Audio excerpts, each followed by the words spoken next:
मेरे सभी व्यूअर्स को मेरा नमस्कार।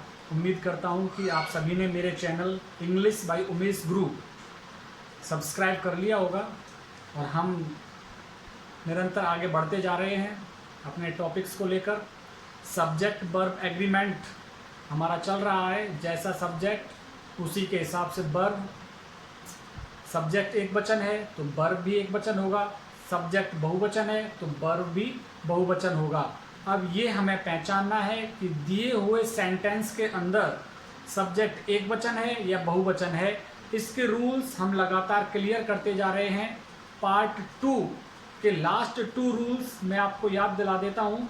लास्ट के 2 रूल्स में हमने क्लियर किया था कि यदि दो सब्जेक्ट या दो noun not only but also, either और, नाइदर नॉर और इनसे जुड़े हुए हैं तो हमारा जो वर्ब या हेल्पिंग वर्ब है वो सेकंड सब्जेक्ट या सेकंड नाउन के अनुसार आता है।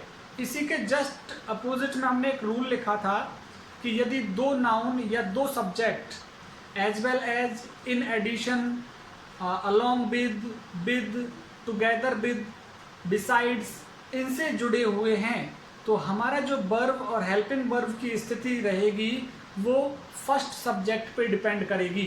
तो दोनों रूल एक दूसरे के बिल्कुल कॉन्ट्रेरी हैं, एक दूसरे के विपरीत हैं, तो आसानी से आपको ये दोनों रूल्स दिमाग में रह जाएंगे।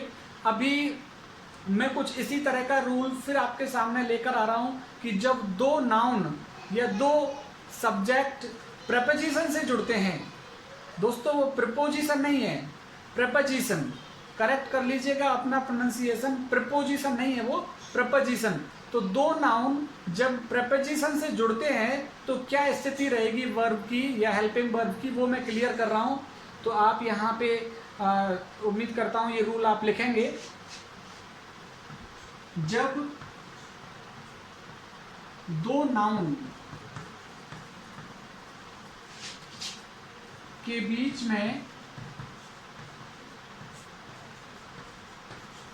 प्रेपोजिशन आता है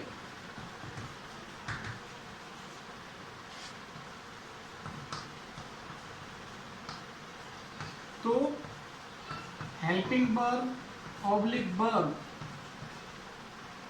फर्स्ट नाउन ऑब्लिक, यहाँ पे फर्स्ट इंग्लिश में लिख देता हूं मैं, फर्स्ट नाउन ऑब्लिक सब्जेक्ट के अनुसार आएगा।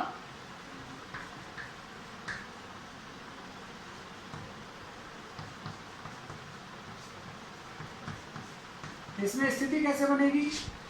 Noun plus of plus noun, तो हेल्पिंग वर्ब जो होगा इसके अकॉर्डिंग आएगा, बराबर हेल्पिंग वर्ब इसके अकॉर्डिंग आएगा, इसके अकॉर्डिंग, फर्स्ट नाउन के अकॉर्डिंग। जैसे students of my class are good. तो यहां पे देख सकते हैं आप, स्टूडेंट्स एक नाउन है और माई क्लास एक नाउन है, तो हमारी जो वर्ब या हेल्पिंग वर्ब आ रही है वो किसके अकॉर्डिंग आ रही है? इसके अकॉर्डिंग, स्टूडेंट्स के अकॉर्डिंग आ रही है, ना कि माई क्लास के अकॉर्डिंग। जैसे दूसरा देखें, players of this team play well. तो अभी यहां पे हमने देखिए प्लेयर्स और दिस टीम, दो नाउन है यहाँ पे, प्लेयर्स ऑफ दिस टीम, तो ऑफ से पहले जो पहली नाउन आ रही है उसके अकॉर्डिंग हमें वर्ब को रखना है। तो ये प्लेयर्स के अकॉर्डिंग ये गई है प्ले, क्योंकि प्लेयर्स बहुवचन है तो प्ले भी कैसी हो गई? बहुवचन। पार्ट 1 में मैंने क्लियर किया था कि अपने मूल रूप में वर्ब कैसी होती है? बहुवचन ही होती है। इसको एक वचन करने के लिए हमें क्या करना पड़ता है? इसमें एस या ईएस जोड़ना पड़ता है। ये क्लियर कर लीजिएगा कि जो वर्ब होती है अपने मूल रूप में बहुवचन ही होती है, उसे एक वचन बनाने के लिए उसमें एस या ईएस हमें अपनी तरफ से जोड़ना पड़ता है। अभी यहाँ पे ये बहुवचन है प्लेयर्स, तो ये भी यहाँ पे बहुवचन ही है, इसमें हम एस या ई एस नहीं जोड़ सकते, गलत होगा एस या ई एस जोड़ना, क्योंकि एस या ई एस जोड़ने से ये एक वचन हो जाएगी। तो हमें इसको मूल रूप में ही रखना है, बहुवचन ही रखना है। और दूसरा उदाहरण मैं जैसे दूं यहां पे, the cost of 2 bags is 100 rupees. तो यहां पे देखिए कॉस्ट, कीमत, एक तरफ तो कीमत और एक तरफ 2 बैग्स, वहां पे 2 बैग्स हैं, एक तरफ कीमत है। तो अब हमारा जो हेल्पिंग वर्ब या वर्ब आएगा वो इसके अकॉर्डिंग होगा, फर्स्ट वाले के अकॉर्डिंग, द कॉस्ट, क्योंकि ये एक वचन है। कीमत, कीमत 100 रुपये है, 2 बैगों की कीमत 100 रुपये है, लेकिन कीमत के हिसाब से हमने यहाँ पे इज लगाया है। जैसे और हम बात करें,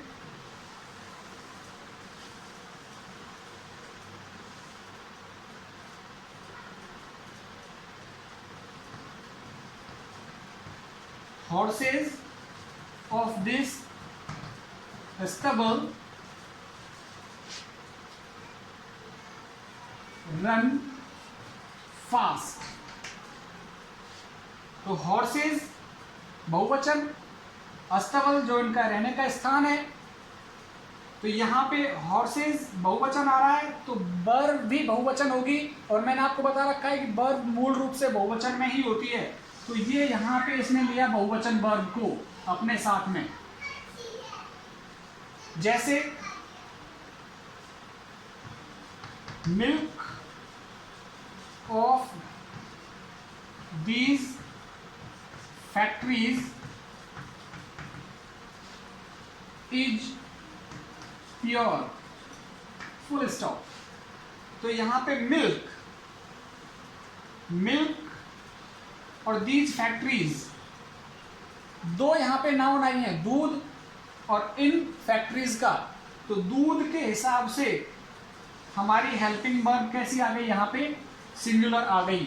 तो दोस्तों 2 नाउन जब ऑफ प्रपोजिशन से जुड़ती हैं तो आप याद रखिएगा कि हमारा जो हेल्पिंग वर्ब या वर्ब रहेगा वो फर्स्ट वाली नाउन के अकॉर्डिंग आएगा।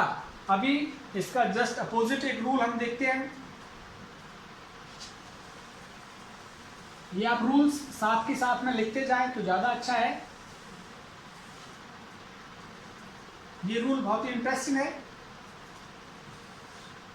यदि किसी वाक्य में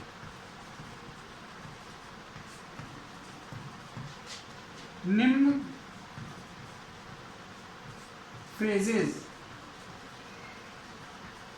जैसे a number of, comma, most of, comma, much of, comma, majority of, comma, a good deal of, comma, a great deal of,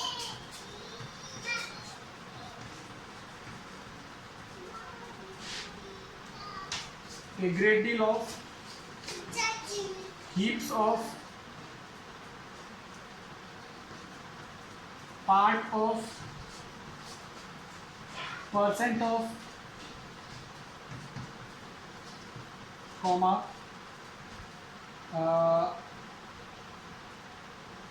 many of, comma, 2/3 of,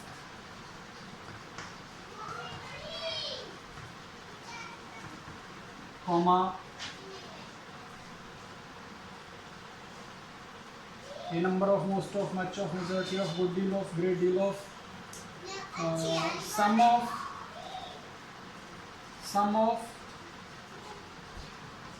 lots of, a lot of,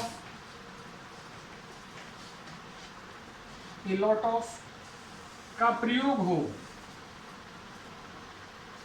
a lot of का प्रयोग हो,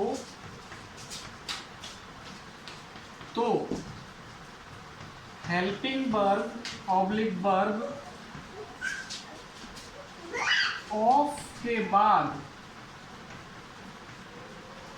आने वाले noun के अनुसार होगा। Of के बाद आने वाले नाउन के अनुसार होगा। तो अभी तो हमने क्या किया था, नाउन से पहले और ऑफ से पहले का नाउन देखा था हमने।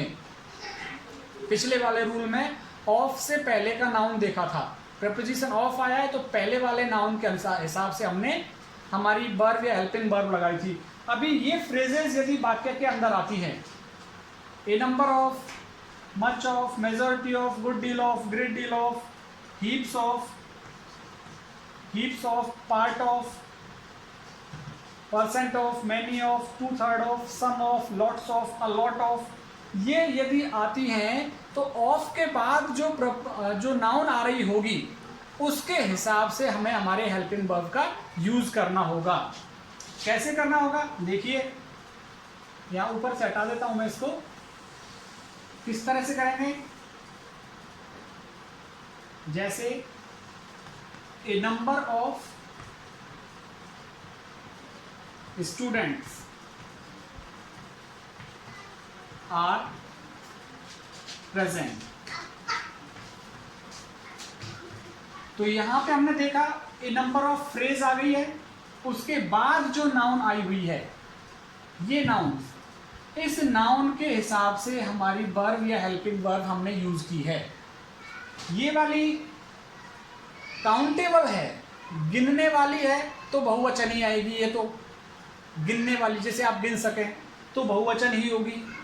और यदि ना गिनने वाली है, अनकाउंटेबल है, तो फिर एक वचन हेल्पिंग वर्ब आप यूज करिए। जैसे मैं दूसरा उदाहरण यहां पे लिखूं,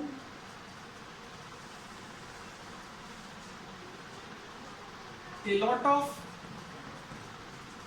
चिल्ड्रन हैव रन अवे। तो यहां पे देखिए ए लॉट ऑफ फ्रेज आई हुई है और उसके बाद चिल्ड्रन। तो चिल्ड्रन के हिसाब से हमारा ये वर्ब या हेल्पिंग वर्ब आया है बहुवचन। जैसे मैं बात करूं, अभी मैं इनको यहां से हटा देता हूं, आप लोग इनको नोट कर लें साथ ही साथ में। जैसे मैं बात करूं, most of players have gone. तो यहां पे मोस्ट ऑफ फ्रेज आई हुई है, उसके बाद प्लेयर्स आया हुआ है, तो यहां हेल्पिंग वर्ब इसके अकॉर्डिंग आई है। तो ये फ्रेजेस यदि आती हैं तो इन फ्रेजेस के बाद आपको देखना होगा जिस तरह की नाउन है वैसा आपको हेल्पिंग वर्ब या वर्ब का यूज करना है। मैं आपको दो चीजें इसमें मैंने आपको बताई हैं। देखिए मैं यहां पे लिख रहा हूं phrase of plus countable noun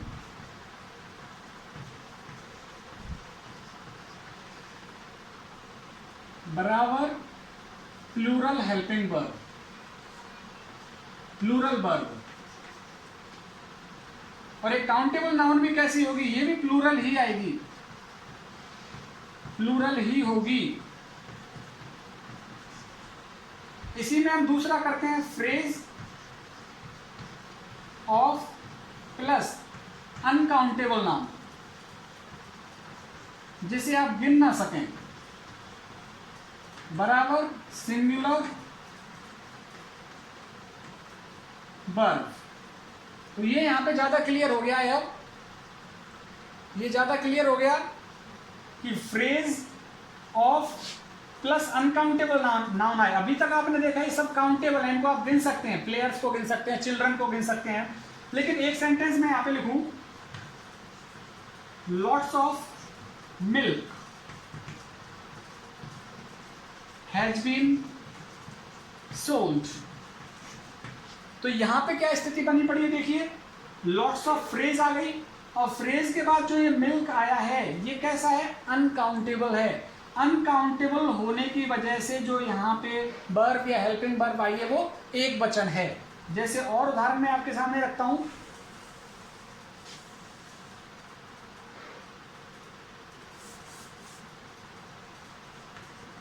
much of water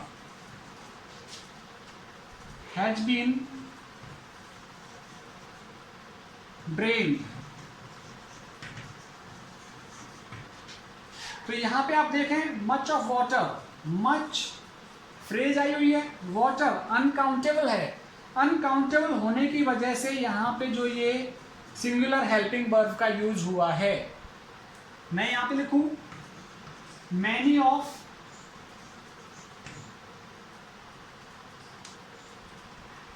of boys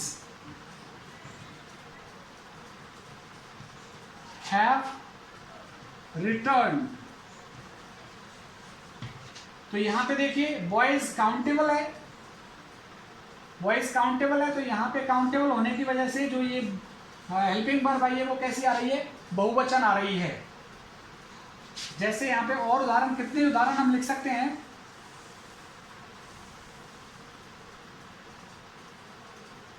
a majority of workers, a majority of workers, तो यहाँ पे a majority फ्रेज आ गई और ये वर्कर्स श्रमिक काम करने वाले काउंटेबल है। तो कहने का मतलब अब यहाँ पे जो हेल्पिंग वर्ब आएगी वो प्लूरल आएगी। कैसे, देखिए have come on their work again, फिर से तुम अपने काम पे आ गए हैं, मेजॉरिटी ऑफ वर्कर्स। तो यहाँ वर्कर्स की वजह से हमने ये हेल्पिंग वर्ब कैसी ली है, प्लूरल ली है। तो दोस्तों आपको ये चीज़ समझ में आ गई होगी कि ऑफ दो नाउन के बीच में आता है तो पहली वाली नाउन के अकॉर्डिंग आपको हेल्पिंग वर्ब यूज करनी है। यदि ये फ्रेजेस उसमें आ रहे हैं ऑफ के साथ में, much of, great deal of, majority of, lot of, lots of, A number of, इस तरह से 1/3 और 2/3 of, part of, percent of, ये यदि आ रहे हैं, मैनी ऑफ, ये यदि आ रहे हैं तो हमको क्या करना होगा, ऑफ के बाद आने वाली नाउन के हिसाब से हमारी हेल्पिंग वर्ब और वर्ब हमें रखनी होगी। अब इन फ्रेजेस के साथ में क्या है, इन फ्रेजेस के साथ में काउंटेबल नाउन और अनकाउंटेबल नाउन दोनों चलती हैं। जैसे मैं यहाँ पे उदाहरण दूं, plenty of sugar, plenty of sugar has been sold, plenty of sugar has been sold, बहुत सारी चीनी बेच दी है। तो यहां पे आप देख सकते हैं हैज बीन, प्लेंटी ऑफ के बाद अनकाउंटेबल आया है, SUGER, अनकाउंटेबल आया है। अनकाउंटेबल आने की वजह से हमने क्या किया है, सिंगुलर लिया है, plenty of, plenty of petrol, एक और लिख सकते हैं हम, lots of petrol, lots of petrol has been stocked। तो लॉट्स ऑफ पेट्रोल, पेट्रोल यहाँ पे अनकाउंटेबल है, lots of oil, lots of diesel, कुछ भी अनकाउंटेबल होने की वजह से यहाँ पे जो हम हेल्पिंग वर्ब या वर्ब लगा रहे हैं वो कैसी है, एक वचन है। तो ये फ्रेज यदि आ जाती है वहाँ पे, तो ये फ्रेज आपको देखनी है कि काउंटेबल इनके बाद में आ रहा है या अनकाउंटेबल आ रहा है। काउंटेबल आएगा तो बहुवचन ही आएगी, और अनकाउंटेबल आ रहा है तो अनकाउंटेबल के साथ तो आपको एक वचन हेल्पिंग वर्ब का यूज करना है। ये हमारा ऑफ का एक रूल हो गया। आज के लिए सिर्फ इतना ही, क्योंकि थोड़ा सा जल्दी काम है। तो ये 20 मिनट का video, I think it is sufficient for today, and this is also one of the interesting rule of subject verb agreement, and I hope all of you are enjoying my classes. If you are enjoying them, please subscribe my channel in more numbers. ज़्यादा से ज़्यादा संख्या में मेरे channel को subscribe करें। बहुत बहुत धन्यवाद। Thank you.